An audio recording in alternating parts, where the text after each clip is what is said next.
I'm getting the spark plug in there, it is putting a wire on it that's a problem, because the little clicky boys, you can't get the clicky boy to line up, meaning the little clamp that's inside the spark plug will just hits the end of the spark plug, and you can't get the right angle no matter how much you push and prod and whatever else. Now I suppose you could, there's some goo on this manifold, I don't know.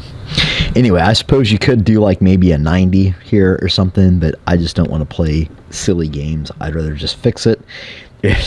We got plenty of room to move this all around, so I'm thinking we'll just add like a little kicker. Okay, we got all the spark plug guys in here. I'll point with my light. There. The only one that's kind of a bit concerning is this first one. You can't, I mean, it is on that tube, so that's why we got to address this problem. 100%. Now this other side, like I said, I'm a bit concerned about. I'm not freaked out, but we can put it on. This is number 2. Put it on and it clicks in place, and it is touching the runner a little bit, but it's not like it's totally, like there's a little bit of space there. I think that if we put on the little metal sleeve guys that go around these plugs, will probably be okay. Maybe you can put a little bit of heat wrap right around that. If it gives any problems, we'll just yank it off and cut it, weld it, reshape it. The rest of these fit fine, so I think just screw it. If it burns up, then we'll address it. If it doesn't, then there's no need to getting into that to do it. If we have to cut that and whatever, no big deal. It's super easy to get to. But this one has to be addressed, so we'll address it now and pull this whole header out, do a little cutting, welding, and hopefully get it so we can get our spark plug wire in and out.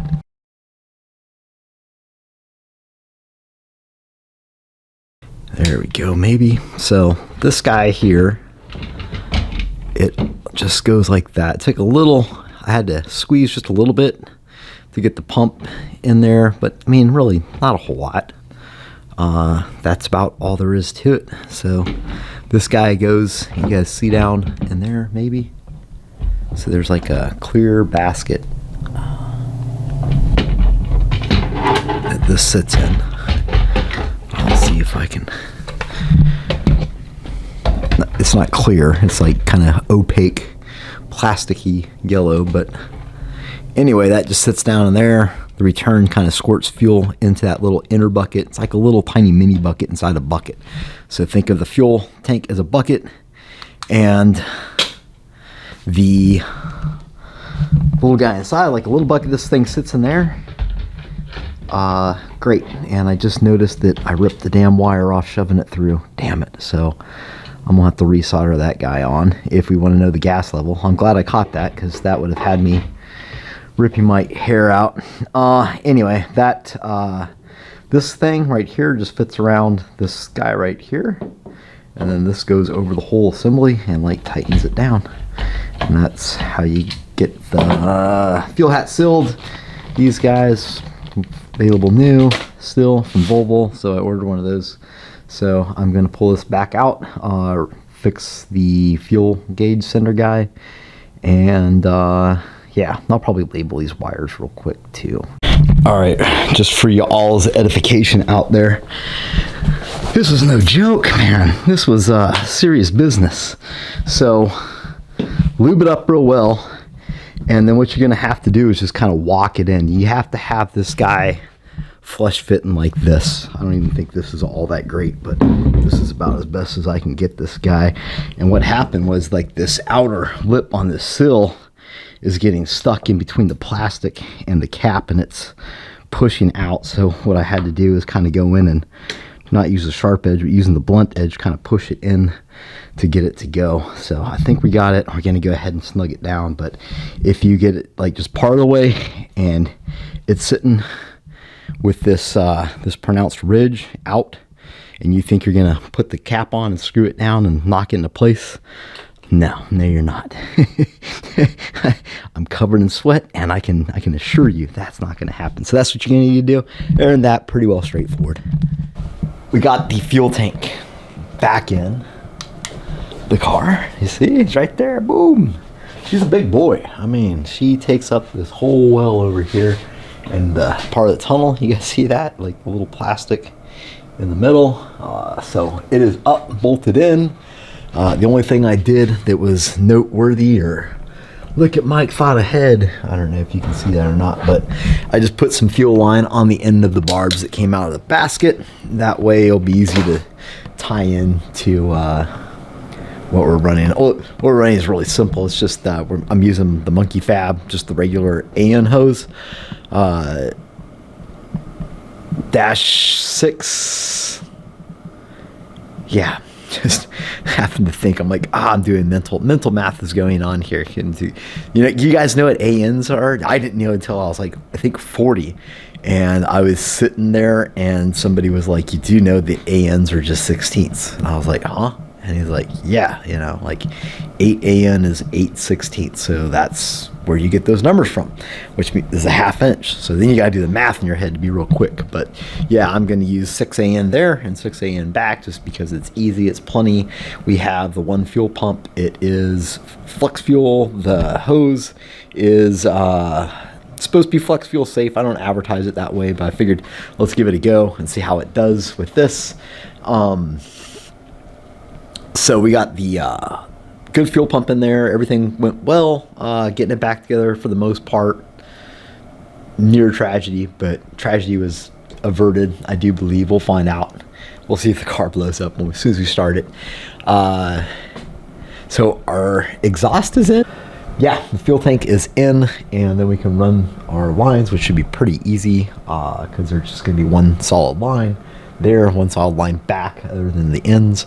So we'll get that done. It's next on our list of to-dos. I also want to do all the front accessories.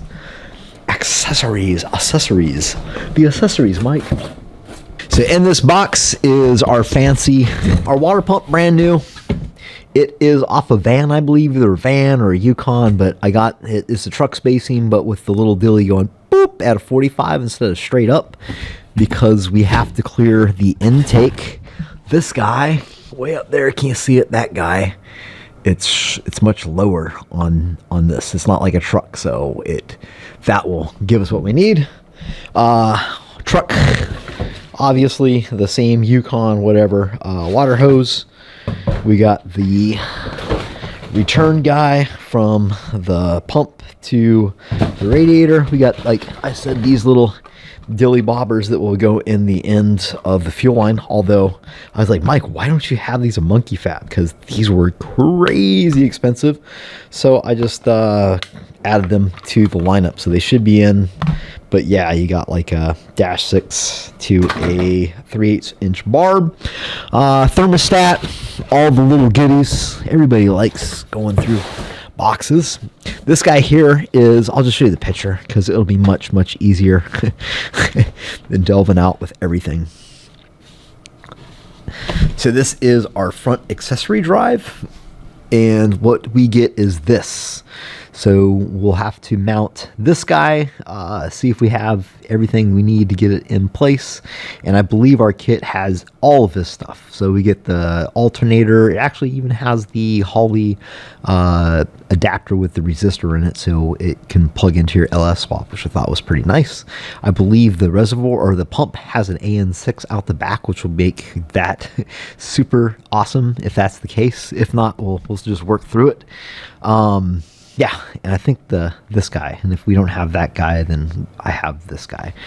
We had to get the spacers for this kit because this kit is set up for, I believe, like a 4th gen F body with the, I think you would consider it normal spacing. You know, you have like the vet, which is like the short spacing, the truck, which is the long spacing, and then this. So I got a spacer kit that we had to order.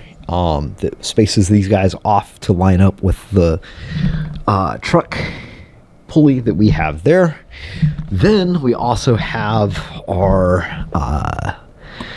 truck mounting bracket for the air conditioner unit. So we got to get all this stuff mounted onto the front of the engine.